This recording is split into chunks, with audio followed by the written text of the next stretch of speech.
এই মেকআপে ভাইয়ার উপর সবাই ক্রাশ খাচ্ছে। এই ছবিতে হচ্ছে আমি যতটা নন গ্ল্যামারাস বা আমার সাথে যত ক্যারেক্টার আছে সব যত নন গ্ল্যামারাস, পূজা হচ্ছে ততই গ্ল্যামারাস। একমাত্র গ্ল্যামার এই সিনেমা।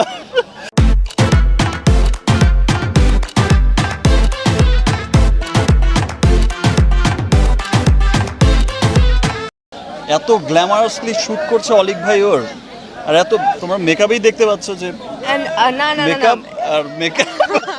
এই মেকআপে ভাইয়ার উপর সবাই ক্রাশ খাচ্ছে। পথে ঘাটে হয় না পিরিতি ও গোলাপি।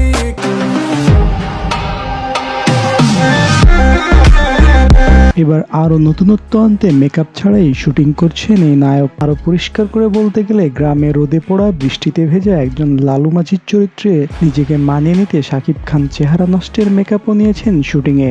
ধারণা করা হচ্ছে একটি অসমাপ্ত প্রেমের গল্প বা not a happy ending love story হতে যাচ্ছে গোলুই। প্রায় 1.5 কোটি টাকা বাজেটের এই সিনেমা ন্যাশনাল অ্যাওয়ার্ড উইনিং এ যে টক্কর দেবে সেটা নিশ্চিত করেই বলা যায়।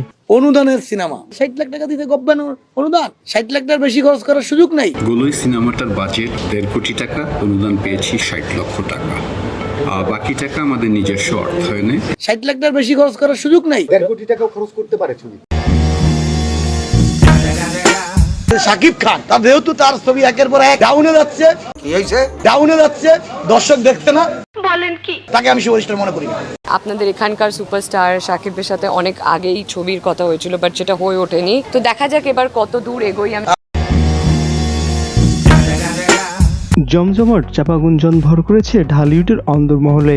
একদিকে ব্যক্তিগত কারণ দেখিয়ে জায়েদ খানের নায়িকা হওয়া থেকে সরে দাঁড়িয়েছেন অপু বিশ্বাস, অন্যদিকে বুবলি ও অপু বিশ্বাসের এক হয়ে যাওয়া। এরপরেই জায়েদ খানের সিনেমা থেকে নিজেকে অপুর সরিয়ে নেওয়ার ঘটনায় তোলপাড় দেশের মিডিয়া। এর পেছনে কারো ইশারা রয়েছে কিনা তা নিয়ে রহস্য তৈরি হয়েছে।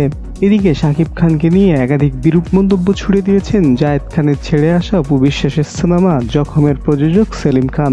যদিও শিল্পী সমিতির সাধারণ সম্পাদক জায়েদ খান সম্প্রতি শাকিব খানকে ভালো মানুষ বলে মন্তব্য করেছেন।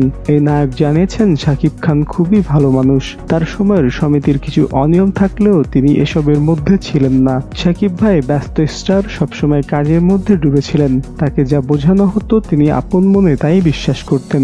তবে সাধারণ সম্পাদক পদে থাকা অমিত হাসান অনেক অনিয়ম করেছেন। তার প্রশংসা আসলেই করতে হয়, এটা না করলে খারাপ হয়ে যায়।